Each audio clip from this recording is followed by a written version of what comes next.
സുഗമോദേവി സീരിയലിൻ്റെ പുതിയൊരു എപ്പിസോഡിൻ്റെ പ്രമോ വിശേഷങ്ങളിലേക്ക് എല്ലാവർക്കും സ്വാഗതം. അങ്ങനെ ദേവിക വീട് വിട്ട് പോയതിന് ശേഷം നന്ദനാണെങ്കിൽ ആകെപ്പാടെ വല്ലാത്തൊരവസ്ഥയെ തന്നെയാണ്. അവൻ്റെ അവസ്ഥ കണ്ടിട്ട് പ്രഭാവതിക്കാണെങ്കിൽ അത് സഹിക്കാനും പറ്റണില്ല. സിദ്ധാർത്ഥനോട് പല പ്രാവശ്യം പ്രഭാവതി പറയുന്നുണ്ട് സിദ്ധു എങ്ങനെയെങ്കിലും ദേവികയെ മടക്കി കൊണ്ടാന്ന്. ആ സമയത്ത് സിദ്ധാർത്ഥൻ ചോദിക്കുന്നുണ്ട്, താൻ എന്ത് ന്യായ പറയണത്? അവൾ പറ്റിക്കപ്പെട്ട ഒരു ഭാര്യ, അങ്ങനെയുള്ള ഒരു ഭാര്യ ഇവിടുന്ന് പിണങ്ങി പോയിട്ട് ഞാൻ എന്ത് പറഞ്ഞാൽ അവളെ മടക്കി കൊണ്ടുവരണേ? അതുമാത്രമല്ല, കുറേ നാളുകളായിട്ട് നന്ദനും താനും എന്തൊക്കെയോ കാര്യങ്ങൾ ഞങ്ങളിൽ നിന്നെല്ലാം മറച്ചു വയ്ക്കുന്നുണ്ട്. അന്ന് തന്നെ ആ പ്ലാന്റിന് ദേവിക അനുമതി കൊടുത്തത് നിങ്ങളുടെ നിർബന്ധം സഹിക്കാൻ പറ്റാണ്ട. നിങ്ങൾ എന്ത് പറഞ്ഞാൽ ദേവികയെ ഭീഷണിപ്പെടുത്തിയെന്നൊന്നും എനിക്കറിയില്ല. എന്തായാലും ഒരിക്കലും ആ പ്ലാന്റിന് അനുമതി കൊടുക്കില്ല എന്ന് ഉറപ്പിച്ച് നിന്നവൾ തന്നെയാണ് ദേവിക. അത് എനിക്കും ഗിരീഷിനും ദേവിക ഉറപ്പ് തന്നിരുന്നതാണ്. പിന്നീട് പെട്ടെന്നൊരു സുപ്രഭാതത്തിൽ ദേവിക ആ അഭിപ്രായം മാറ്റി ആ പ്ലാന്റിന് അനുമതി കൊടുത്തപ്പം ഞാനും ദേവികയെ ഒരുപാട് കുറ്റപ്പെടുത്തി, ഒരുപാട് ആക്ഷേപിച്ചൊക്കെ സംസാരിച്ചു. അന്നൊക്കെ താനും നന്ദനും അത് കേട്ടു നിന്നതല്ലാതെ ദേവിക തെറ്റൊന്നും ചെയ്തിട്ടില്ല എന്ന് ഒരിക്കൽ പോലും താൻ പറഞ്ഞിട്ടില്ല. അപ്പം താനാണോ ഇതിൻ്റെ പിന്നിൽ നിന്ന് ഞാൻ സംശയിച്ചില്ല. പക്ഷേ പിന്നീട് സത്യങ്ങൾ മനസ്സിലായിട്ടും എന്താ സത്യത്തിൽ നടന്നതെന്നുള്ളത് താനോ നന്ദനോ ഇതുവരെ എന്നോട് തുറന്നു പറഞ്ഞിട്ടില്ല. പിന്നീട് ആ ഫയൽ കാണാതെ ആയപ്പോഴും തന്നോടും നന്ദനോടും ഞാൻ ഒരുപാട് പ്രാവശ്യം ചോദിച്ചു, അതിൻ്റെ പിന്നിൽ നിങ്ങളാണോ എന്ന്. അന്ന് താനും നന്ദനും ഉറപ്പിച്ചു പറഞ്ഞു ആ ഫയലിനെ കുറിച്ച് നിങ്ങൾക്കൊന്നും അറിയില്ല എന്ന്. പിന്നീട് എങ്ങനെയാണ് നന്ദൻ ആ ഫയൽ ദേവികയ്ക്ക് കൊണ്ടുപോയി കൊടുത്തത്? അതൊക്കെ താനൊന്ന് ആലോചിച്ച് നോക്ക്. ശരിക്കും നന്ദൻ മനഃപൂർവ്വം ദേവികയെ ചീറ്റ് ചെയ്യുമല്ലായിരുന്നോ? അതെങ്ങനെ അംഗീകരിക്കാൻ പറ്റും? അത് ഏതെങ്കിലും ഒരു ഭാര്യയ്ക്ക് അംഗീകരിക്കാൻ പറ്റുമോ? താനാണെങ്കിൽ അത് അംഗീകരിക്കുമെന്ന് വയ്ക്കുമ്പം പ്രഭാവതി പറയുന്നുണ്ട്, എനിക്ക് ഇതിനൊന്നും ഉത്തരവില്ല സിദ്ധു. പക്ഷേ നമ്മളുടെ മക്കളുടെ ജീവിതം അത് തകർന്നു പോകാതെ നോക്കേണ്ടത് നമ്മുടെ ഉത്തരവാദിത്തമല്ലേ? എന്തെങ്കിലും പറഞ്ഞ് ദേവികയെ തിരിച്ചു കൊണ്ടുപോകാം സിദ്ധു. ഞാനും നന്ദനും വേണമെങ്കിൽ ദേവികയോട് മാപ്പ് പറയാമെന്ന് പറയുമ്പം സിദ്ധാർത്ഥൻ പറയുന്നുണ്ട്, മാപ്പ് പറഞ്ഞിട്ടൊന്നും ഒരു കാര്യമില്ല. ദേവിക ഇപ്പോൾ കടുത്ത തീരുമാനമായിട്ട് തന്നെയാണ് മുന്നോട്ട് പോണത്. ഇനി അവളെ ആ തീരുമാനത്തിൽ നിന്നും പിന്തിരിപ്പിക്കാൻ ആർക്കും സാധിക്കില്ല. പിന്നീട് അവൾക്ക് സ്വയം തോന്നി തിരിച്ചു വന്നാലേ ഉള്ളൂ എന്ന്. ഇതേ സമയം നമ്മളുടെ ശാരികയാണെങ്കിൽ ദേവികയോട് പറയുന്നുണ്ട്, ചേച്ചി ഇപ്പോഴാണ് കറക്റ്റായിട്ടുള്ളൊരു തീരുമാനം എടുത്തത്. ഇത്രയൊക്കെ പ്രശ്നങ്ങളുണ്ടായിട്ടും ചേച്ചി ചന്ദ്രോത്ത് തന്നെ പ്രഭയാൻ്റിയുടെ വാക്കും കേട്ട് നിന്നിരുന്നെങ്കിൽ ചേച്ചിയെ ഞാൻ ഒരു വിലയും കൽപ്പിക്കില്ലായിരുന്നു. പക്ഷേ ഇപ്പോൾ എനിക്ക് ചേച്ചിയോട് നല്ല മതിപ്പുണ്ട്. ഇനി ചേച്ചി ഇതുപോലെ തന്നെ മുന്നോട്ട് പോകണം. ആരുടെയും മുന്നിൽ തല കുനിച്ച് നിൽക്കരുത്. ചേച്ചിക്ക് ശരിയെന്നുള്ള കാര്യങ്ങൾ മാത്രമേ ചേച്ചി ചെയ്യാവുള്ളൂ. മറ്റുള്ളവർ എന്ത് തെറ്റ് ചെയ്യണമെന്ന് പറഞ്ഞാലും ചേച്ചി അതിനെ ശക്തമായി തന്നെ എതിർക്കണം. അന്ന് ചേച്ചി ആ പ്ലാന്റിന് അനുമതി കൊടുക്കാതിരുന്നെങ്കിൽ അവർക്കതൊരു പാഠമായേനെ. അന്ന് എന്തിനാണ് ചേച്ചി അത് ചെയ്തത്? അതുകൊണ്ടല്ലേ അവർക്ക് വീണ്ടും ആ ഫയലെടുത്ത് മാറ്റാനുള്ള ധൈര്യം ഉണ്ടായെന്നൊക്കെ ചോദിക്കുമ്പം ദേവിക പറയുന്നുണ്ട്, അത് ശാരി പറഞ്ഞത് നേരെ. ഞാൻ ഒരുപാട് മണ്ടത്തരങ്ങൾ ചെയ്തു. അന്ന് എന്നെ ഭീഷണിപ്പെടുത്തിയപ്പം അതെനിക്ക് അച്ഛനോട് പറഞ്ഞാൽ മതിയായിരുന്നു. എന്നാൽ ഒരിക്കലും ആ പ്ലാന്റ് അവിടെ പ്രവർത്തനം തുടങ്ങില്ലായിരുന്നു എന്ന് പറയുമ്പം ശാരിക പറയുന്നുണ്ട്, അത് തന്നെയാണ് ചേച്ചീനോട് ഞാൻ പറഞ്ഞത്. സിദ്ധാർത്ഥനങ്ങളോട് പറഞ്ഞെങ്കിൽ ഇങ്ങനത്തെ പ്രശ്നങ്ങളൊന്നും ഉണ്ടാവില്ലായിരുന്നു. എന്തായാലും ഇപ്പോൾ ചേച്ചി ശരിയായ റൂട്ടിൽ തന്നെയാണ് പോയിക്കൊണ്ടിരിക്കുന്നത്. ഇനി ചേച്ചി ആ ഇസബല്ലേനെയും കെവിനെയും ഒന്നും വെറുതെ വിടരുത് ചേച്ചി. അവരെല്ലാവരും ചേർന്ന് എന്തൊക്കെയോ പ്ലാൻ ഒരുക്കിയിട്ട് ആ ചേച്ചീനെയും നന്ദേട്ടനെയും തമ്മിൽ അകറ്റിയേക്കണേന്ന് പറയുമ്പം ദേവിക പറയുന്നുണ്ട്, അതിന് നമ്മൾ അവരെ കുറ്റം പറയണേന്തിനാ ശാരി? നന്ദുവിന് എന്നോട് സ്നേഹം കൊണ്ടെങ്കിൽ നന്ദു ഒരിക്കലും ഇങ്ങനെ പെരുമാറില്ലായിരുന്നല്ലോ. ഞാൻ നന്ദുവിൻ്റെ ജീവിതത്തിലേക്ക് ചെന്നിട്ട് ഒരുപാട് പ്രശ്നങ്ങൾ ഉണ്ടായിട്ടുണ്ട്. അതൊക്കെ ഞാൻ തരണം ചെയ്തതാണ്. പക്ഷേ എനിക്ക് ഈ ഒരു കാര്യം തരണം ചെയ്ത് മുന്നോട്ട് പോകാൻ പറ്റില്ല എന്ന് പറയുമ്പോൾ ശാരിക പറയുന്നുണ്ട്, ചേച്ചി ധൈര്യമായിട്ടിരിക്കുക. ചേച്ചിയുടെ കൂടെ ഞാനുണ്ട്, മുരളിയേട്ടനുണ്ട്, ഗിരീഷേട്ടനുണ്ട്. അതുകൊണ്ട് ചേച്ചി ഒന്നും ഓർത്തിട്ട് പേടിക്കണ്ട. ധൈര്യമായിട്ട് മുന്നോട്ട് പോകണം. ചേച്ചിയെ ഉപദ്രവിക്കാൻ ശ്രമിച്ചവരെ ഒന്നും വെറുതെ വിടുകയും ചെയ്യരുത്. പക അത് വീട്ടാനുള്ളത് തന്നെയാണ് ചേച്ചി. അതിനുവേണ്ടി നമ്മൾ മുന്നിട്ടിറങ്ങണം. അന്നേരം ദേവികയെ മനസ്സിൽ വിചാരിക്കുന്നുണ്ട്, എൻ്റെ ജീവിതം തകർത്ത ഇസബല്ലിയൊന്നും ഞാൻ വെറുതെ വിടാൻ പോകുന്നില്ല എന്ന്. പിന്നീട് നമ്മളുടെ അരുന്ധതിയാണ് ഈ ഋഷിയോട് പറയുന്നുണ്ട്, ഋഷി ഇത് തീക്കളിയാണ്. ഇതിനി തുടർന്ന് മുന്നോട്ട് പോയിട്ടുണ്ടെങ്കിൽ കെവിനും ഇസബല്ലയും അവരുടെ സ്വാർത്ഥ താല്പര്യങ്ങൾക്ക് വേണ്ടി ചിലപ്പോൾ നിന്നെ ഇല്ലാണ്ടാക്കാൻ സാധ്യതയുണ്ടെന്ന് പറയുമ്പോൾ ഋഷി പറയുന്നുണ്ട്, അങ്ങനെയൊന്നുമില്ല അമ്മേ, കെവിൻ അമ്മ ഉദ്ദേശിക്കുന്ന ആളല്ല എന്ന് പറയുമ്പോൾ എന്തുകൊണ്ടില്ല? നന്ദൻ്റെ ആത്മാർത്ഥ സുഹൃത്തായിട്ടല്ലേ കെവിൻ നന്ദൻ്റെ അടുത്ത് നിൽക്കണേ. എന്നിട്ട് നന്ദനോട് ഈ ചതി ചെയ്യുന്ന കെവിൻ നിന്നെ ചതിക്കൂല എന്ന് നിനക്ക് എന്താ മോനെ ഉറപ്പെന്ന് വയ്ക്കുമ്പോൾ ഋഷിക്കാണെങ്കിൽ ഇങ്ങനെ ആകെ കൺഫ്യൂഷൻ ആവുന്നുണ്ട്. എന്നിട്ട് പറയുന്നുണ്ട്, മോനെ അമ്മ പറയണത് കേൾക്ക്, അവർ മോനെ ചതിക്കും. ദേവികയുടെയും നന്ദൻ്റെയും ഉറ്റ സുഹൃത്തുക്കളായിട്ടുള്ള കെവിനും ഇസബല്ലയും നിന്നെ കൊന്നു എന്നുള്ള പേരും പറഞ്ഞ് ഇത്രയധികം നന്ദനെ ബ്ലാക്ക്മെയിൽ ചെയ്യുമ്പം നിന്നെ എത്രത്തോളം ബ്ലാക്ക്മെയിൽ ചെയ്യും, അതും എൻ്റെ സ്വത്ത് തട്ടിയെടുക്കാൻ വേണ്ടിയിട്ടും കൂടി ആയിരിക്കും അവരിതിനൊക്കെ നിനക്ക് കൂട്ടു നിൽക്കണേ. എന്തായാലും നീ അവരെ വിശ്വസിക്കരുത്, എത്രയും പെട്ടെന്ന് സത്യങ്ങൾ അറിയേണ്ടവരൊക്കെ അറിയണം എന്ന് പറയുമ്പോൾ ഋഷി പറയുന്നുണ്ട്, ഇല്ല അമ്മേ, ഞാനത് അറിയിക്കില്ല, എന്തായാലും ഞാനതിന് സമ്മതിക്കില്ല, അമ്മ ഒരിക്കലും അറിയിക്കരുതെന്ന് പറയുമ്പോൾ നീ ആയിട്ട് അറിയിച്ചില്ലെങ്കിൽ എനിക്ക് അറിയിക്കേണ്ടി വരും, എന്താ വേണ്ടതെന്ന് നീ തന്നെ തീരുമാനിക്കുക. പിന്നീട് ഋഷിയാണെങ്കിൽ ഇങ്ങനെ ഇരുന്ന് ആലോചിക്കുന്നുണ്ട് എന്ത് ചെയ്യണമെന്ന്. എന്തായാലും പ്രഭാവതിയും നന്ദനും ഒരുപാട് വിഷമിക്കുകയും പേടിക്കുകയൊക്കെ ചെയ്തിട്ടുണ്ട്. അതുപോലെ തന്നെ ദേവികയാണെങ്കിൽ ഇപ്പോൾ നന്ദനും ഉപേക്ഷിച്ച് പോവുകയും ചെയ്തു. അപ്പോൾ പ്രഭാവതിക്കുള്ള തിരിച്ചടി കിട്ടിയിട്ടുണ്ട്. ഇനി ഞാൻ മറിഞ്ഞിരുന്നിട്ടുണ്ടെങ്കിൽ എനിക്ക് ഒരിക്കലും പുറം ലോകത്തേക്ക് ഇറങ്ങാൻ പറ്റില്ല.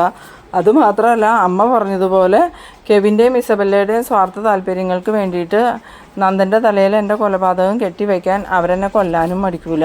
എന്നിട്ട് ആ കുറ്റം നന്ദൻ്റെ തലയിൽ കെട്ടിവെച്ച് അവർ രക്ഷപ്പെടുകയും ചെയ്യും. അതൊരിക്കലും അനുവദിച്ചുകൂടാ. എന്തായാലും ഇന്ന് തന്നെ നന്ദനെ കാണണം എന്നൊക്കെ ഇങ്ങനെ ഋഷി മനസ്സിൽ വിചാരിക്കുന്നുണ്ട്. ഈ സമയത്ത് നമ്മളുടെ അരുന്ധതിയാണെങ്കിലും ആലോചിക്കുന്നത് ഈ നന്ദൻ്റെയും ദേവികയുടെയും പ്രഭാവതിയുടെയും കാര്യം തന്നെയാണ്.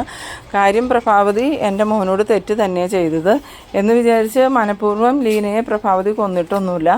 ലീനയെ വളർത്തിയതും പഠിപ്പിച്ചതൊക്കെ പ്രഭാവതി ആയതുകൊണ്ട് തന്നെ ലീന അരുതാത്ത ബന്ധത്തിലേക്ക് പോകുക എന്ന് തോന്നിയിട്ടാണ് ലീനയെ വഴുക്ക് പറഞ്ഞത്. അതിന് ലീന ആത്മഹത്യ ചെയ്യുമെന്നൊന്നും പ്രഭാവതി വിചാരിച്ചിരുന്നില്ല. പിന്നെ പ്രഭാവതി ചെയ്ത തെറ്റ് ഋഷിയുടെ മേലേക്ക് കാർ ഓടിച്ച് കയറ്റിയതാണ്. അതിന് പ്രായശ്ചിത്തമായിട്ട് ദേവിക തന്നെ ഋഷിയെ പുതിയ ജീവിതത്തിലേക്ക് കൊണ്ടുവന്നു. എന്നിട്ട് ആ ദേവികയുടെ ജീവിതം എൻ്റെ മകനായിട്ട് തകർത്തിട്ടുണ്ടെങ്കിൽ ഈശ്വരന്മാർ പോലും കോപിക്കും. അതുകൊണ്ട് എത്രയും പെട്ടെന്ന് ഈ പ്രശ്നത്തിനെല്ലാം ഒരു പരിഹാരം കാണണം. ദേവികയും നന്ദനും ഒരിക്കലും പിരിയാൻ പാടില്ല. അവർ അത്രയധികം സ്നേഹിക്കുന്നവരാ. അതുകൊണ്ട് അവർ ഒരുമിച്ച് ജീവിക്കണം. അതിന് എത്രയും പെട്ടെന്ന് നന്ദനെയും പ്രഭാവതിയും കണ്ട് സത്യങ്ങളെല്ലാം അറിയിക്കണമെന്ന്. ഇതേസമയം ശാരികയാണെങ്കിൽ ഈ നന്ദനും കെവിനും ഇസബല്ലയും തമ്മിലുള്ള ബന്ധം എന്താണെന്ന് കൃത്യമായിട്ട് മനസ്സിലാക്കാൻ വേണ്ടി തന്നെ കെവിൻ്റെ കൂടെ യാത്ര ചെയ്യുന്നുണ്ട്. ആ സമയത്ത് കെവിൻ്റെ ഫോണിലേക്ക് ഇസബല്ല വിളിക്കുന്നുണ്ട്. വിളിക്കുന്നത് ഇസബല്ലയാണെന്ന് കണ്ടതും കെവിനാണെങ്കിൽ കോൾ അറ്റൻഡ് ചെയ്യുന്നില്ല. ആ സമയത്ത് ഷാരി ചോദിക്കുന്നുണ്ട്, എന്താ കെവിൻ ചേട്ടാ ഫോൺ എടുക്കാത്തതെന്ന് ചോദിക്കുമ്പം ഇപ്പം അത് എടുത്താൽ ശരിയാവില്ല, ഞാൻ പിന്നെ എടുത്തോളാം എന്ന് പറയുമ്പോൾ ഷാരിക പറയുന്നുണ്ട്, അതെന്താ ശരിയാവാത്ത, ഞാനുള്ളത് കൊണ്ടാണോ, ഞാനുണ്ടെന്ന് വിചാരിച്ചെന്താ കെവിൻ ചേട്ടൻ്റെ ഫോൺ എടുത്തുകൂടെ എന്ന് ചോദിക്കുമ്പോൾ ഈ കെവിനാണെങ്കിൽ പിന്നീട് ഇസബല്ല വിളിക്കുമ്പോൾ ഫോൺ എടുക്കുന്നുണ്ട്. ഫോൺ എടുത്തതും എന്താ ബെല്ലാന്ന് ചോദിക്കുമ്പം ഈ ഷാരിയയ്ക്ക് മനസ്സിലാവുന്നുണ്ട് വിളിച്ചിരിക്കുന്നത് ഇസബല്ലയാണ്. അന്നേരം ഈ ഇസബല്ലയാണെങ്കിൽ ഈ കെവിനോട് പറയുന്നുണ്ട്, അതെ ചെറിയൊരു പ്രശ്നമുണ്ട്, അരുന്ധതി ആൻറ്റി സത്യങ്ങളെല്ലാം പ്രഭാവതിയോടും അതുപോലെ നന്ദനോടും പറയണമെന്ന് പറയാം, ഋഷി എന്നെ വിളിച്ചിട്ടുണ്ടായിരുന്നു എന്ന്. ആ സമയം ഈ കെവിനാണെങ്കിൽ അറിയാണ്ട് തന്നെ ചോദിക്കുന്നുണ്ട്, എന്ത് ഋഷി വിളിച്ചു എന്നോന്ന്.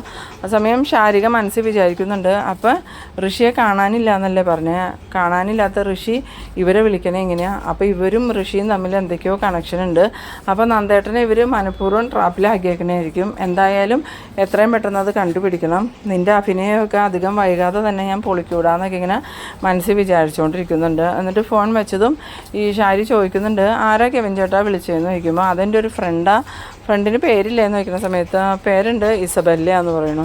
ഇസബല്ല നന്ദേട്ടൻ്റെ ഫ്രണ്ടാണല്ലോ എന്ന് പറയുമ്പോൾ അതെ നന്ദൻ്റെ ഫ്രണ്ടാണ്, ഞങ്ങൾ തമ്മിൽ കോളേജിൽ പഠിക്കുന്ന കാലം തൊട്ടേ ഫ്രണ്ട്ഷിപ്പ് ഉണ്ടെന്ന് പറയുമ്പോൾ ഈ ഷാരി പറയുന്നുണ്ട്, ഇസബല്ല കാരണമല്ലേ ഇപ്പോൾ ദേവിയേച്ചി നന്ദേട്ടനെ വേണ്ടെന്ന് വെച്ച് വീട്ടിലേക്ക് വന്നേക്കണേ, എന്നിട്ട് അങ്ങനെയുള്ള ഒരാളായിട്ട് എന്തിനാണ് കെവിൻ ചേട്ടൻ സൗഹൃദം വെക്കണേന്ന് ചോദിക്കുമ്പോൾ അത് ദേവികയുടെ തെറ്റിദ്ധാരണ, അങ്ങനെ ഇസബല്ലയും നന്ദനും തമ്മിൽ യാതൊരു ബന്ധവുമില്ല ഷാരിന്ന്. പിന്നീട് നമ്മളുടെ ഭാർഗവിയാണെങ്കിൽ മുരളിയോട് ചോദിക്കുന്നുണ്ട്, എന്താ ഈ മുരളി കാര്യങ്ങളൊക്കെ, ദേവിക ഇനി ചന്ദ്രോത്തേക്ക് തിരിച്ചു പോവില്ലേ എന്ന് ചോദിക്കുമ്പോൾ മുരളി പറയുന്നുണ്ട്, അമ്മ എന്തൊക്കെയാണ് ഈ പറയണത്, ദേവിക ഇനി എങ്ങനെ പോകണമെന്നാണ് പറയണേ, ഗിരീഷേട്ടനും ദേവികയും കൂടി നേരിട്ട് ചെന്ന നന്ദനെയും ഇസബല്ലേനെയും ഹോട്ടലിൽ നിന്ന് പിടിച്ചത്, എന്നിട്ടും നന്ദൻ ദേവികയുടെ കണ്ടപ്പോൾ ദേവികയുടെ അടുത്തല്ല സ്നേഹത്തോടു കൂടി പെരുമാറിയത്. ഇസബല്ലയുടെ വാക്കും കേട്ട് ദേവികയോടും ഗിരീഷേട്ടനോടും ഇറങ്ങിപ്പോവാനാണ് നന്ദൻ പറഞ്ഞ്. അങ്ങനെയുള്ള ഒരാളെ വിശ്വസിച്ച് ദേവിക ഇനി അങ്ങോട്ട് ചെല്ലുമെന്ന് അമ്മയ്ക്ക് തോന്നുന്നുണ്ടോ? അന്നേരം ഭാർഗവി പറയുന്നുണ്ട്, എന്തായാലും എൻ്റെ പ്രഭക്കുഞ്ഞിൻ്റെ കാര്യം പോക്കായി, ഇനി പ്രഭക്കുഞ്ഞ് ഇതൊക്കെ എങ്ങനെ സഹിക്കും, എങ്ങനെ മനുഷ്യരുടെ പുറത്തിറങ്ങും, എന്തായാലും അവൾ MLA ആയതോടുകൂടി ചന്ദ്രോത്ത് തറവാട് നശിച്ചു എന്ന് പറയുമ്പോൾ മുരളി പറയുന്നുണ്ട്, അമ്മ എന്തൊക്കെയാണ് പറയണത്? ദേവിക MLA ആയതുകൊണ്ടല്ല തറവാട് നശിച്ചത്, നന്ദൻ്റെയും പ്രഭാൻ്റെയും കയ്യിലിരിപ്പ് കൊണ്ട്. അന്ന് തന്നെ ആ പ്ലാന്റിന് അനുമതി കൊടുപ്പിച്ചത് പ്രഭാൻ്റെയും നന്ദനും ദേവികയെ ഭീഷണിപ്പെടുത്തിയാന്ന് പറയുമ്പോൾ ഈ ഭാർഗവി പറയുന്നുണ്ട്, അതിനെന്തെങ്കിലും കാരണം ഉണ്ടാവും, ഒരു കാരണമില്ലാതെ എൻ്റെ പ്രഭക്കുഞ്ഞ് അങ്ങനെ ചെയ്യില്ല എന്ന് പറയുമ്പോൾ ഗൗരി വന്നിട്ട് ചോദിക്കുന്നുണ്ട്, അമ്മയ്ക്ക് എപ്പോഴും അമ്മയുടെ പ്രഭക്കുഞ്ഞിനെ ന്യായീകരിക്കാനാണ് അറിയാവുള്ളൂ, ദേവികയുടെ ജീവിതത്തെക്കുറിച്ചൊന്നും ഒരിക്കലും അമ്മ ചിന്തിച്ചിട്ടില്ലേ? അമ്മയ്ക്ക് ഈ അവസ്ഥ വന്നെങ്കിൽ അമ്മ അത് സഹിക്കുമായിരുന്നോ? സ്വന്തം ഭർത്താവ് മറ്റൊരു പെണ്ണിൻ്റെ കൂടെ ഹോട്ടൽ റൂമിൽ നിൽക്കുന്നത് കണ്ട ഒരു പെണ്ണ് എങ്ങനെ ഭർത്താവിനോട് ക്ഷമിക്കുമെന്ന് അമ്മ പറയണേന്ന് ചോദിക്കുമ്പം ഭാർഗവി പറയുന്നുണ്ട്, അതൊക്കെ നേരാ, എന്നാലും നന്ദമോൻ അങ്ങനെ ഒരു തെറ്റ് ചെയ്യുമെന്ന് എനിക്ക് തോന്നണില്ല എന്ന്. പിന്നീട് കാണിക്കുന്നത് നമ്മളുടെ ദേവികേനെയാണ്. ദേവിക മുരളിക്ക് ഫോൺ ചെയ്യുന്നുണ്ട്. ഫോൺ എടുത്തത് മുരളി, എന്താ ദേവിക എന്ന് ചോദിക്കുമ്പം മുരളിയേട്ടാ, ഞാനൊരു കാര്യം പറയാനാണ് വിളിച്ചേ. എന്തായാലും ഞാനും നന്ദുമായിട്ട് ഇനി യോജിച്ച് പോകുമൊന്നുമില്ല, പക്ഷേ മുരളിയേട്ടൻ നന്ദുവിൻ്റെ കാര്യത്തിലൊന്ന് ശ്രദ്ധിക്കണം. നന്ദു ഇപ്പോൾ ആകെ ഒറ്റപ്പെട്ട അവസ്ഥയിലാണ്. ഈ അവസ്ഥയിൽ നന്ദു എന്ത് ചെയ്യുമെന്ന് പറയാൻ പറ്റില്ല. അതുകൊണ്ട് നന്ദുവിന് കൈത്താങ്ങായിട്ട് മുരളിയേട്ടൻ ഉണ്ടാവണം കേട്ടോ. അന്നേരം മുരളി പറയുന്നുണ്ട്, നന്ദൻ്റെ ഏത് സാഹചര്യത്തിലും ഞാൻ നന്ദൻ്റെ കൂടെ തന്നെ ഉണ്ടാവും. പിന്നെ അത് മാത്രമല്ല, നന്ദൻ ഇതുപോലൊരു തെറ്റ് ചെയ്യുമെന്ന് എനിക്ക് ഒരിക്കലും തോന്നണില്ല ദേവിക എന്ന് പറയുമ്പം നമുക്ക് അതിനെക്കുറിച്ചൊന്നും ഇപ്പോൾ സംസാരിക്കേണ്ട മുരളിയേട്ട. എന്തായാലും ഞാൻ പറഞ്ഞത് മുരളിയേട്ടൻ കേൾക്ക്, നന്ദുവിനെ പോയി കാണണം, സംസാരിക്കണം എന്ന് പറയുമ്പം മുരളിയാണെങ്കിൽ ഞാനിപ്പോൾ തന്നെ നന്ദുവിനെ പോയി കണ്ട് സംസാരിക്കാം. എന്തായാലും ഞാൻ പറഞ്ഞിട്ടാ നന്ദുവിനെ കാണണമെന്ന് മുരളിയേട്ടന് ഒരിക്കലും പറയരുത് കേട്ടോ എന്ന് പറയുമ്പം ഇല്ല ദേവിക, ഞാൻ അതൊന്നും പറയില്ല. എന്തായാലും അവൻ്റെ ജീവിതത്തിൽ സംഭവിക്കുന്ന എല്ലാ കാര്യത്തിനും ഞാൻ അവൻ്റെ ഒപ്പം തന്നെ ഉണ്ടായിട്ടുണ്ട്, ഇതിനും ഞാൻ അവൻ്റെ ഒപ്പം ഉണ്ടാവുമെന്നും പറഞ്ഞ് മുരളിയാണെങ്കിൽ ഫോൺ വയ്ക്കുന്നുണ്ട്. ആ ഒരു സീനിലാണ് കേട്ടോ എപ്പിസോഡ് അവസാനിക്കുന്നത്. അപ്പോൾ നിങ്ങളെൻ്റെ വീഡിയോ ആദ്യമായി കാണുന്നവരാണെങ്കിൽ ചാനലൊന്ന് സബ്സ്ക്രൈബ് ചെയ്യാനും ഇഷ്ടമായാൽ ലൈക്ക് ചെയ്യാനും ഷെയർ ചെയ്യാനും മറക്കരുത്. ഇതുപോലെ ഇൻട്രസ്റ്റിംഗ് ആയിട്ടുള്ള അടുത്തൊരു എപ്പിസോഡുമായി വീണ്ടും കാണാം. അതുവരേക്കും ബൈ.